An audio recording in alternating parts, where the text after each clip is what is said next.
Review of Enlightenment Now by Steven Pinker.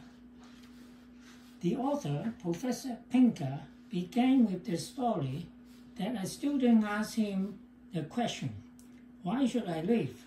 at the end of one of his lectures.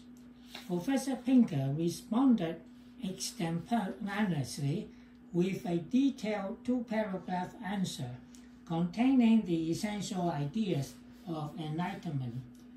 The student's question and his impromptu but eruditive answer may well be the inducement for Professor Pinker to embark on the writing of Enlightenment Now.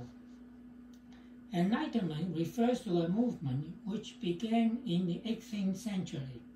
It stresses a belief that science and logic gives people more knowledge and understanding than tradition and religion. A sister movement called humanism, whose principles affirm meaning and morality without invoking gods, spirits, and souls. These principles are compatible with some Eastern religions, including Confucianism and Buddhism, which always grounded their ethics in human welfare rather than divine dictates. Over more than 2 centuries, Enlightenment ideas in general and scientific knowledge in particular have brought increases in lifespan, health, substance, abundance, peace, safety, freedom, equal rights, literacy, knowledge, intelligence, happiness, and opportunities. Such increases signify that there is progress in civilization. Yet, as the author points out, most of the world population is not aware or does not appreciate this immense progress. Indeed, newspapers, news outlets, commentators, and editorial writers tend to concentrate on disasters and tragedies as they attract attention. The general attitude is that a piece of good news is hardly newsworthy. Over time, the daily parade of bad news gives folks the impression that civilization has never faced greater peril. This misconception partially aided the rise of autocracies in several parts of the world, as well as the extreme right in the United States, which believed that the only way for progress is to tear down existing structures and rebuild from the ruins. Enlightenment and humanism ideas are also under attack by religious folks. The choice of reason over divine doctrine, knowledge over ignorance, and the emphasis of science on proof over fiction are hard for these folks to swallow. It is not surprising that 81% of white evangelical and born-again Christians voted Donald Trump in 2016. It is against the above background that the author undertakes to defend Enlightenment ideas, reason, science, and humanism. His arsenal includes common sense arguments, deep historical as well as up-to-date knowledge, and above all, tons of data. There are 75 figures showing the change over time of all types of human and social data. Some examples: life expectancy, income gains, battle deaths, leisure time, childhood death from infectious diseases. Hopefully, after seeing this data, a skeptical reader will agree that there has been much progress, and progress will continue if we persist in the Enlightenment ideas. 2 examples of the accomplishments of science are worthy of highlighting. A. Scientific knowledge eradicated smallpox. a painful and disfiguring disease which killed 300 million people in the 20th century alone. B. We have at our fingertips virtually all the works of genius prior to our time, together with those of our own time, whereas the people who lived before our time had neither.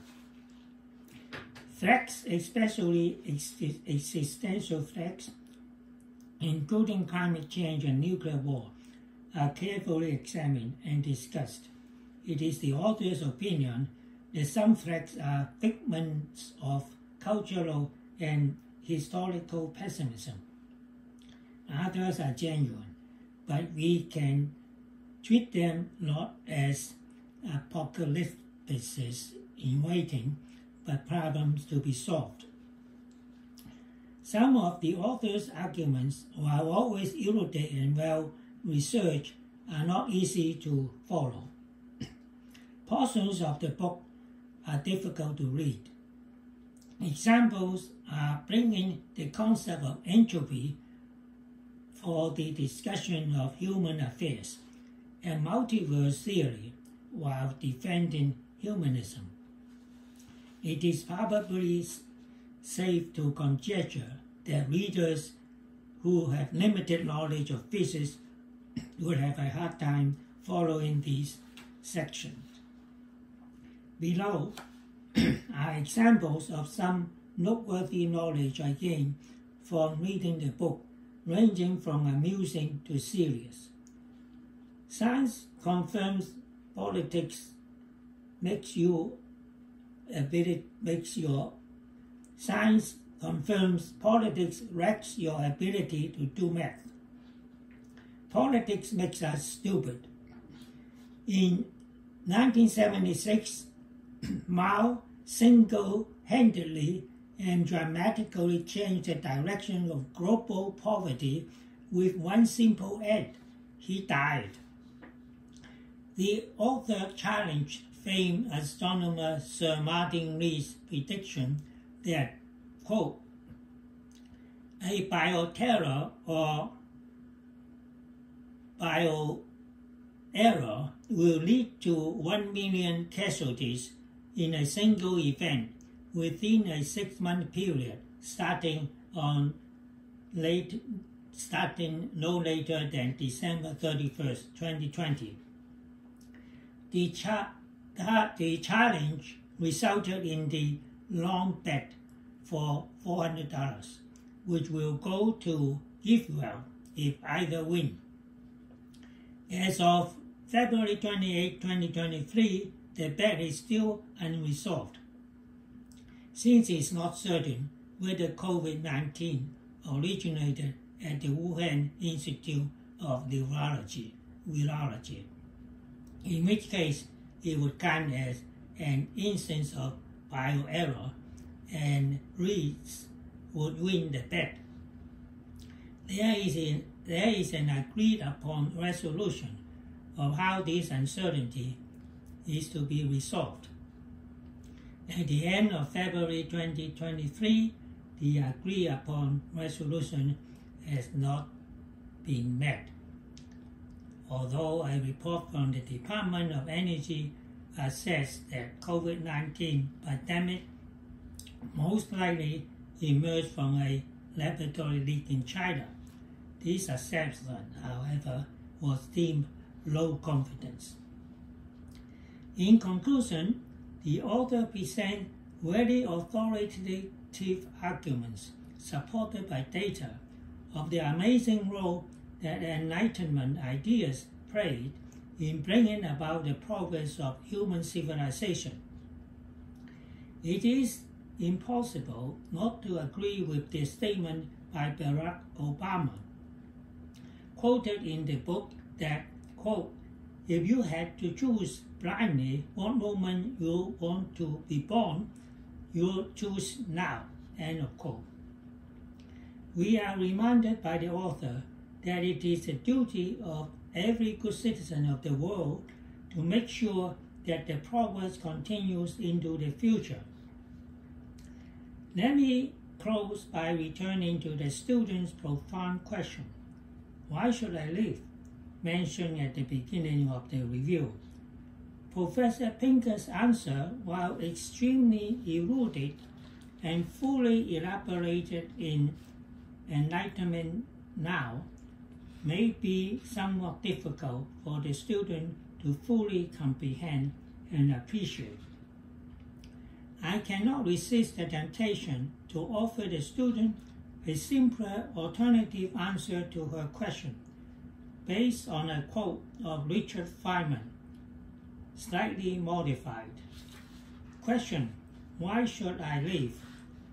Answer by Richard Feynman, at the end of which I added one sentence. Hope. Nobody figures out what life is all about, and it doesn't matter. You should live to explore the world.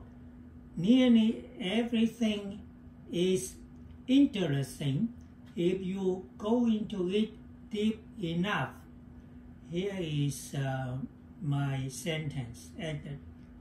With the knowledge and tools made available by science, the exploration should be extremely exciting and lots of fun. In conclusion, Enlightenment Now presents extensive data showing the progress of civilization since Enlightenment. End of review.